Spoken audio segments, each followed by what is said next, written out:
2014 Xiaomi എന്ന് പറയുന്ന brand ഇന്ത്യയിലേക്ക് എൻ്റർ ആവുകയാണ് അവരെ Mi 3 എന്ന് പറയുന്ന സ്മാർട്ട് ഫോണുമായിട്ട്. ആ ഒരു ടൈമിൽ ഇന്ത്യൻ മാർക്കറ്റിനെ തന്നെ ഷവോമി എന്ന് പറയുന്ന ബ്രാൻഡ് കിടുകിടാൻ നെട്ടിച്ചിട്ടുണ്ടായിരുന്നു. ഇവിടെ ഓൾറെഡി ഉള്ള ബ്രാൻഡ്സ് ഒക്കെ തകർന്നു പോകുന്ന ഒരു ലെവലിലേക്ക് വരെ എത്തിയിട്ടുള്ള ഒരു കാലമായിരുന്നു. എന്നാൽ അതേ ഷവോമി എന്ന് പറയുന്ന ബ്രാൻഡിന് ഇപ്പോൾ അതേ ഒരു വാല്യൂ കൊടുക്കാനേ പറ്റുന്നില്ല. സോ അതിന്റെ ഒരു മെയിൻ റീസൺ ആണ് ഇന്ന് ഡിസ്കസ് ചെയ്യാൻ പോകുന്നത്. സോ ഈ ഒരു ഫോൺസിന്റെ ഒക്കെ പ്രോബ്ലത്തിനെ പറ്റി പറയുന്നതിന് മുമ്പ് എനിക്കൊരു കാര്യം പറയാനുള്ളത്, ഞാൻ ഒരിക്കലും ഹേറ്റ് സ്പ്രെഡ് ചെയ്യാനല്ല നോക്കുന്നത്. ഷവോമി എന്ന് പറയുന്ന ബ്രാൻഡിന്റെ ഫോൺ ഒരു പുതിയൊരു കസ്റ്റമർ മേടിക്കാൻ പോകുന്നുണ്ടെങ്കിൽ അവർക്കുള്ളൊരു നോളജിന് വേണ്ടിയാണ് ഞാൻ ഈ ഒരു വീഡിയോ ചെയ്യുന്നത്. നിങ്ങൾ ഓൾറെഡി ഒരു ഷവോമിയുടെ ഫോൺ യൂസ് ചെയ്യുന്ന ഒരു വ്യക്തിയാണെങ്കിൽ നിങ്ങളുടെ എക്സ്പീരിയൻസ് ഞാൻ പറയുന്നതിനെക്കാട്ടും എൻ്റയർലി ഡിഫറെന്റ് ആയിരിക്കാം. അതെന്തായാലും താഴെ കമന്റ്സിൽ കൂടെ ഷെയർ ചെയ്യുക. കാരണം ഇനി ഒരു ഫോൺ പർച്ചേസ് ചെയ്യാൻ പോകുന്ന ഒരാൾക്ക് വളരെയധികം യൂസ്ഫുൾ ആയിരിക്കും നിങ്ങളുടെ വേർഡ്സ്. ആൻഡ് ഫസ്റ്റ് ഒരു റീസൺ എന്ന് പറയുന്നത്, ഷവോമി എന്ന് പറയുന്ന ബ്രാൻഡ് ഇപ്പോൾ വളരെയധികം ഇൻകൺസിസ്റ്റന്റ് ആണ്. 2014 ഷവോമിയുടെ Mi 3 എന്ന് പറയുന്ന ഫോൺ ഇറങ്ങിയതിന് ശേഷം അതിനുശേഷം റെഡ്മി സീരീസ് വന്നു. ഫ്ലിപ്കാർട്ടിലൊക്കെ ഭയങ്കര ബഹളമായിരുന്നു. എല്ലാവർക്കും ആ ഒരു ഡിവൈസ് മേടിക്കണമെന്നുള്ള ഒരു ആഗ്രഹം വന്നു. ഒന്നാമത്തെ റീസൺ നല്ല വാല്യൂ ഫോർ മണി ആയിരുന്നു ആ ഒരു ടൈമിൽ. അങ്ങനെ ഇഷ്ടം പോലെ ആൾക്കാർ ഓൺലൈൻ ത്രൂ Mi സീരീസും റെഡ്മി സീരീസ് ഫോൺസ് ഒക്കെ പർച്ചേസ് ചെയ്തിട്ടുണ്ടായിരുന്നു.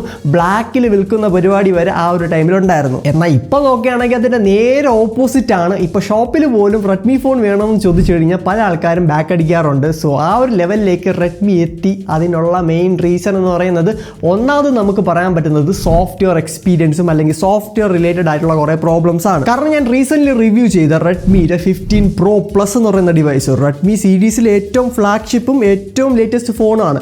അതിൽ കൊടുത്തിരിക്കുന്നത് ആൻഡ്രോയിഡ് 15 ആണ്. അത്രയും ഔട്ട്ഡേറ്റഡ് ആണ് ഈ ഒരു ഫോൺ എന്ന് പറയുന്നത്. ഒരു വർഷം മുമ്പ് ഇറങ്ങിയ ആൻഡ്രോയിഡ് വെർഷൻ ആണ് ഇപ്പോഴും ബേക്കിംഗ് ചെയ്ത് കൊടുക്കുന്നത്. സോ അവർക്ക് ഈസിലി ആൻഡ്രോയിഡ് 16 കൊടുക്കാമായിരുന്നു, ബട്ട് ആ ഒരു ഡിവൈസിൽ കൊടുത്തിട്ടില്ല. ഇത് ഈ ഒരു ഡിവൈസിന്റെ മാത്രമല്ല, ലേറ്റസ്റ്റ് ആയിട്ട് ഇറങ്ങിയ ഇഷ്ടം പോലെ റെഡ്മി ഫോൺസിൽ ആൻഡ്രോയിഡ് 15 ആണ്. ഈ ഒരു നോട്ട് 15 Pro Plus എന്ന് പറയുന്നത് അവരെ 40,000 റുപ്പീസ് അടുപ്പിച്ച് പ്രൈസ് വരുന്ന ഒരു ഡിവൈസ് ആണ്. അത്രയും പ്രൈസ് കൊടുത്ത ഒരു കസ്റ്റമർ മേടിക്കുമ്പം ആൻഡ്രോയിഡ് 16 കൊടുക്കുക എന്ന് പറയുന്നത് വളരെ മോശം കാര്യമാണ്. സോ ആ ഒരു കാര്യത്തിൽ എന്തായാലും ഷവോമിക്ക് ഇംപ്രൂവ്മെന്റ്സ് വേണം.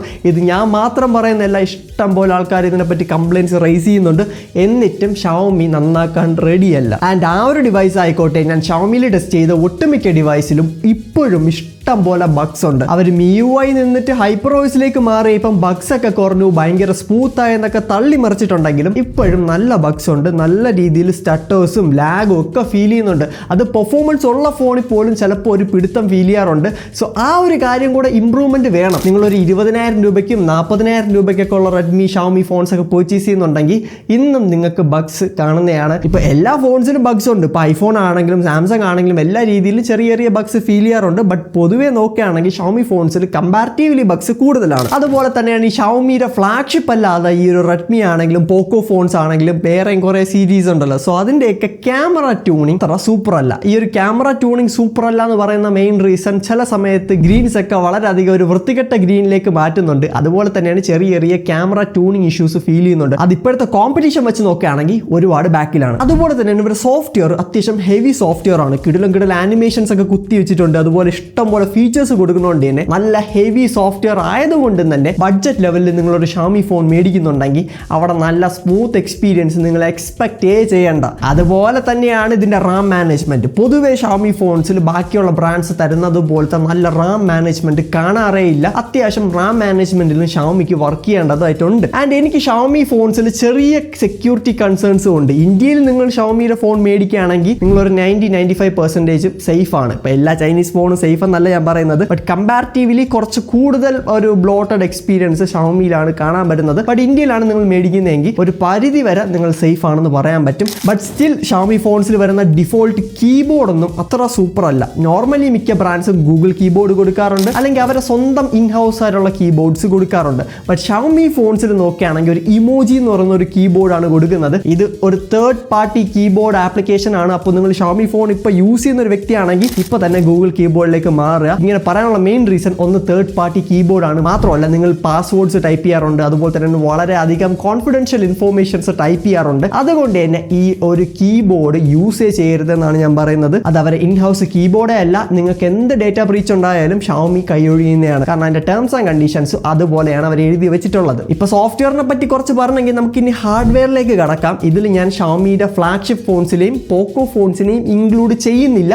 അതിനുള്ള മെയിൻ റീസൺ ഈ രണ്ട് ഫോൺസിന്റെ ഹാർഡ്വെയർ വളരെ നല്ലതാണ്. എന്നാൽ ബഡ്ജറ്റിൽ മേടിക്കുന്ന റെഡ്മി ഫോൺസ് ആയാലും ഈ ഒരു റെഡ്മി എന്ന് പറയുന്ന ബ്രാൻഡ് പൊതുവേ നോക്കുകയാണെങ്കിൽ പോലും നല്ല ഹാർഡ്വെയർ സ്പെസിഫിക്കേഷൻ റെഡ്മി കൊടുക്കാറേ ഇല്ല, അല്ലെങ്കിൽ ഷവമി കൊടുക്കാറേ ഇല്ല. ഒട്ടും തന്നെ പവർഫുൾ ചിപ്സെറ്റ് അല്ല കാണാൻ പറ്റുന്നത് മിക്ക ഫോൺസിലും.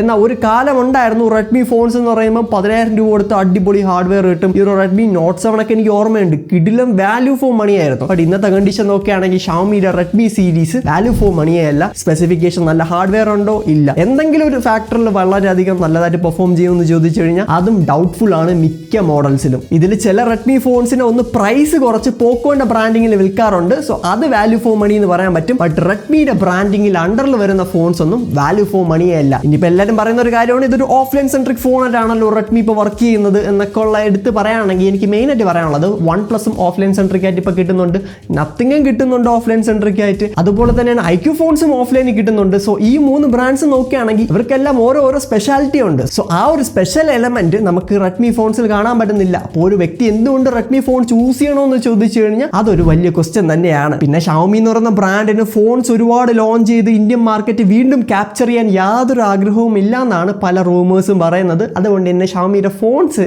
ഞാനിപ്പോൾ റെക്കമെൻഡ് ചെയ്യണോ വേണ്ടതെന്ന് ഒരു വലിയ ആലോചനയിലാണ്. ഈ കാര്യങ്ങളൊന്നും ഫിക്സ് ചെയ്യാതെ ഞാൻ ഇനി ഷവമിയുടെ ഈ ഒരു ബഡ്ജറ്റ് ലെവലിലുള്ള റെഡ്മി ഫോൺസ് എന്തായാലും റെക്കമെൻഡ് ചെയ്യുന്നില്ല. എന്നാൽ ഷവമിയുടെ ആക്സസറീസും ബാക്കിയുള്ള എലമെന്റ്സ് എല്ലാം വളരെ ഹൈ ക്വാളിറ്റി നല്ല കിടിലം സാധനങ്ങളാണ്. അതായത് ഇപ്പോൾ റോബോട്ട്സ് നോക്കുകയാണെങ്കിലും നിങ്ങൾക്ക് ടൂത്ത് ബ്രഷ് നോക്കുകയാണെങ്കിലും കുറേ ആക്സസറീസ് ഉണ്ട്. സോ അതെല്ലാം വളരെ ഹൈ ക്വാളിറ്റിയിലാണ് ഇപ്പോഴും ഷവമി ലോഞ്ച് ചെയ്യുന്നത്. സോ അതൊക്കെ ഞാൻ എന്തായാലും റെക്കമെൻഡ് ചെയ്യുന്ന ഡിവൈസുകളാണ്. ബട്ട് ഈ ഒരു റെഡ്മി എന്ന് പറയുന്ന ഫോൺസ് ഒന്നും ഞാൻ ഇനി റെക്കമെൻഡ് ചെയ്യുന്നില്ല. ഇതെല്ലാം ഫിക്സ് ചെയ്യുകയാണെങ്കിൽ തീർച്ചയായിട്ടും ഞാൻ റെഡ്മി ഫോൺസ് വീണ്ടും റെക്കമെൻഡ് ചെയ്യുന്നതാണ്. ബട്ട് തൽക്കാലത്തേക്ക് നിങ്ങൾക്ക് ആർക്കും തന്നെ റെഡ്മി ഫോൺസ് ഞാൻ റെക്കമെൻഡ് ചെയ്യുന്നില്ല. ആൻഡ് ഈ ഒരു വീഡിയോ ഇഷ്ടമായിട്ടുണ്ടെങ്കിൽ നമ്മുടെ ബാക്കിയുള്ള വീഡിയോസ് കൂടെ ചെക്കൗട്ട് ചെയ്ത് നോക്കുക. പിന്നെ എന്തായാലും വിവോന്റെ V70 Eliteന്റെ വീഡിയോ ഞാൻ ഇവിടെ കൊടുത്തേക്കാം, തീർച്ചയായും ചെക്കൗട്ട് ചെയ്ത് നോക്കുക.